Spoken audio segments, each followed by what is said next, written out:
நம்முடைய பிதாவாகிய தேவனாலும் கர்த்தராகிய இயேசு கிறிஸ்துனாலும் உங்களுக்கு கிருபையும் சமாதானமும் உண்டாவதாக. இன்று நம்ம என்ன தியானிக்க போறோம்னா, வேதாகமத்தில் யாரெல்லாம் பாக்கியவான்கள் சொல்லியிருக்குதோ அதை குறித்து வேத வசனத்தின் அடிப்படையில் இன்றைக்கு நான் உங்களோட தியானிக்க போறேன்.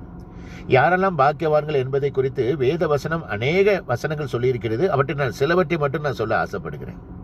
மத்தேயு 5வது அதிகாரத்தில் மலை பிரசங்கத்தில் இயேசு கிறிஸ்து சீசர்களை பார்த்து என்ன சொன்னார்னா, ஆவியில் எளிமையுள்ளவர்கள் பாக்கியவான்கள், பரலோக ராஜ்யம் அவர்களுடையது. துயரப்படுகிறவர்கள் பாக்கியவான்கள், அவர்கள் ஆறுதல் அடைவார்கள். சாந்த குணம் உள்ளவர்கள் பாக்கியவான்கள், அவர்கள் பூமியை சுதந்தரித்துக் கொள்வார்கள். நீதியின் மேல் பசிதாகம் உள்ளவர்கள் பாக்கியவான்கள், அவர்கள் திருப்தி அடைவார்கள். இரக்கம் உள்ளவர்கள் பாக்கியவான்கள், அவர்கள் இரக்கம் பெறுவார்கள். இருதயத்தில் சுத்தம் உள்ளவர்கள் பாக்கியவான்கள், அவர்கள் தேவனை தரிசிப்பார்கள்.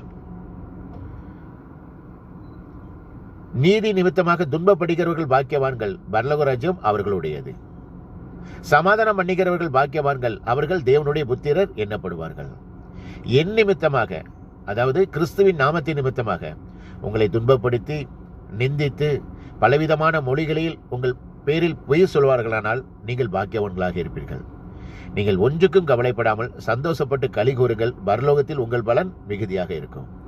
அதே சங்கீதக்காரன் அழகா சொல்லியிருக்கிறாப்புல 119ல், கர்த்தருடைய வேதத்தின்படி நடக்கிற உத்தம மார்க்கத்தார் பாக்கியவான்கள், கர்த்தருடைய சாட்சிகளை கைக்கொண்டு அவரை முழு இருதயத்தோடு தேடுகிறவர்கள் பாக்கியவான்கள், அவர்கள் அநியாயம் செய்வதிலே அவர்கள் கர்த்தருடைய வழிகளில் நடக்கிறார்கள். அதே சங்கீதம் 119ல் சொல்லியிருக்கிறது,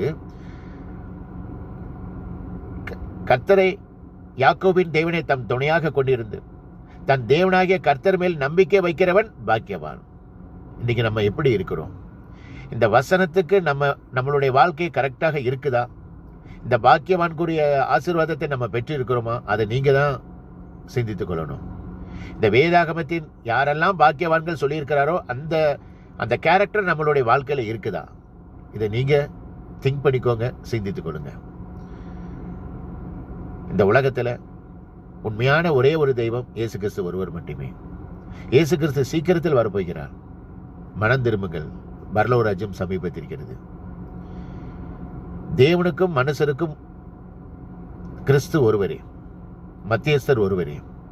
எல்லாரையும் மீட்கும் பொருளாக ஒப்பு கொடுத்த இயேசு கிறிஸ்து அவரே.